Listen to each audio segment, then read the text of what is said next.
22 महीने बाद जाकर जेल से रिहा होने के बावजूद भी समाजवादी पार्टी के वरिष्ठ नेता पूर्व कैबिनेट मंत्री आजम खान अपने दर्द को नहीं छुपा पा रहे हैं। उनके आंसू झलक ही जा रहे हैं। दरअसल आजम खान पर कितना अत्याचार किया गया है, ये खुद दोहराते हुए खुले शब्दों में बयां करते हुए नजर आ रहे हैं।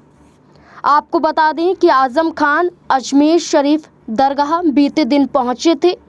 दरगाह पर पहुंचने के बाद आजम खान ने अपनी पीड़ा खुले शब्दों में बयां की। उन्होंने कहा, सिर्फ एक मुर्गी चोरी के झूठे आरोप में मुझे 21 साल की सजा और 36 लाख रुपए का जुर्माना सुनाया गया। क्या मैं इतना बड़ा मुजरिम हूँ? आजम खान ने कहा कि उन्हें झूठे मामलों में फंसाकर अपमानित करने की कोशिश की गई, लेकिन सच्चाई को कभी दबाया नहीं जा सकता। उन्होंने कहा कि सियासत में उनके खिलाफ साजिशें रची गई, पर अन्याय और इंसाफ में उनका भरोसा कायम है। और क्या कुछ आजम खान कहते हुए नजर आए, देखिए जरा। इतना छुप कर आए फिर भी दाढ़ी क्यों नहीं बनाई है? ऑफिस से फोन आ गया था दिल्ली से। शेव क्यों नहीं किया? एक मिनट जनाब, अजमेर शरीफ आए हैं दरगाह ज़ियारत करने, किस तरह की दुआएं लेकर आए हैं? बिहार में भी चुनाव जी है, चुनाव, शुभकामनाएं हैं हमारी उनके लिए। बचाएं सब मिलकर लोकतंत्र, फाशिस्ट ताकतों को हटना चाहिए और जितनी भी एजेंसीज हैं उन्हें आज़ाद होना चाहिए, इंडिपेंडेंस आए उनके अंदर ताकि लोगों को न्याय मिले। खौफ और दहशत का माहौल ख़त्म होना चाहिए, आज़ादी बहाल हो और दिए रोशन किए जाएं। बिहार चुनाव को लेकर समाजवादी पार्टी में स्टार प्रचारकों की सूची जारी कर दी है, जिसमें आपका नाम भी है। अब मेरा स्वास्थ्य पहले ठीक हुई, क्योंकि तबीयत ठीक नहीं है। मैं दिल्ली आया हुआ था, वहीं से नियत करी कि मैं। स्टार प्रचारक में शिवपाल यादव का नाम गायब है, क्या कुछ कहना चाहिए? नेता हैं पार्टी के, हमारी जिम्मेदार नेता हैं।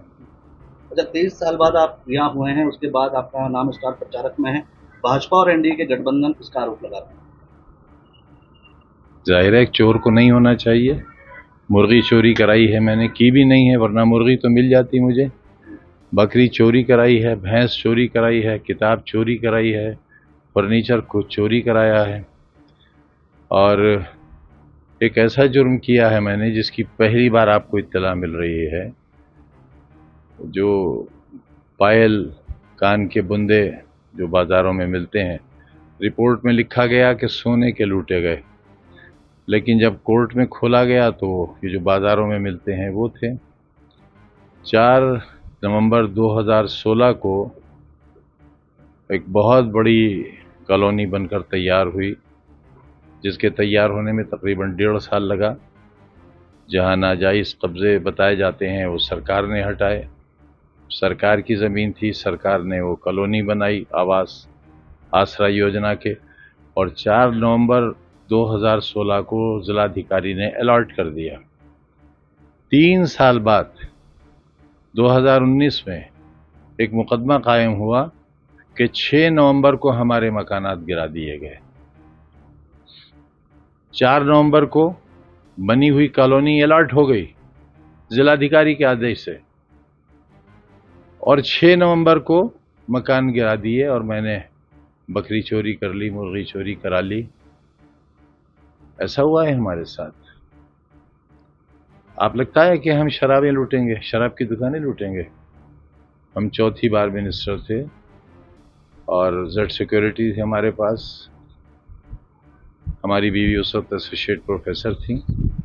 हम दोनों ने मिलकर शराब की दुकान लूटी और 16,900 रुपये गले से लूटा। क्या ये स्तर होगा राजनीति का? बिहार चुनाव में तेजस्वी यादव को सीएम का चेहरा बनाया गया।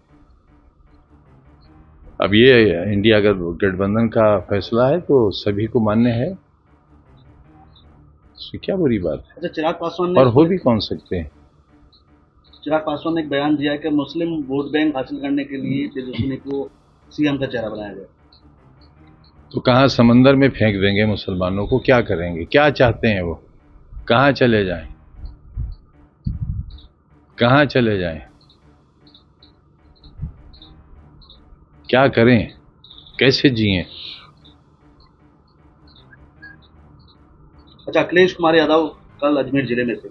उन्होंने कहा कि 2027 में यूपी के अंदर समाजवादी पार्टी सरकार बना रही। क्या लगता है?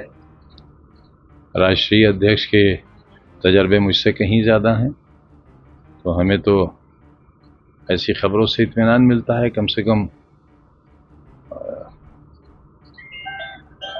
रोशन किया जाएगा, जलाया नहीं जाएगा। 1.5 साल बाद चुनाव है, क्या उम्मीदें हैं? अच्छी उम्मीदें हैं, अच्छी उम्मीदें हैं। गरीब नवाज के दर पे जा रहे हैं, क्या कुछ मांग रहे हैं? देखिए, सब अल्लाह के नेक बंदों का और ऐसे पहुँचे हुए बुज़ुर्गों का एहतराम करना हमारी जिम्मेदारी है, और अगर हम ऐसा नहीं करते, अपने बुज़ुर्गों का एहतराम नहीं करते, तो हम गलती भी करते हैं और गुनाह भी करते हैं।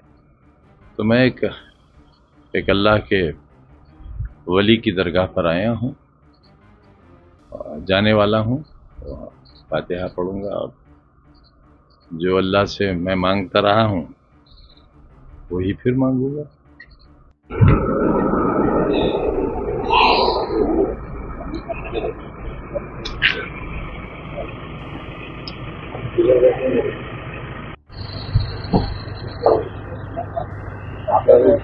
जी जनाब। वहाँ जो लोकल हैं आपके साथी हैं जी रामपुर में मुरादाबाद में जी और सबसे बढ़िया जी इसके संबंध है। जी जी जी जी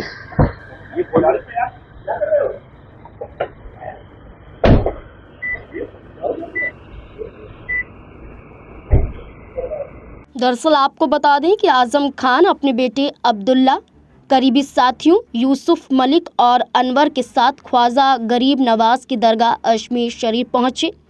यहां उनकी जेल से रिहाई के बाद का पहला अजमेर दौरा था। उन्होंने दरगाह में चादर चढ़ाकर अमन, इंसाफ और कौम की सलामती की दुआ मांगी।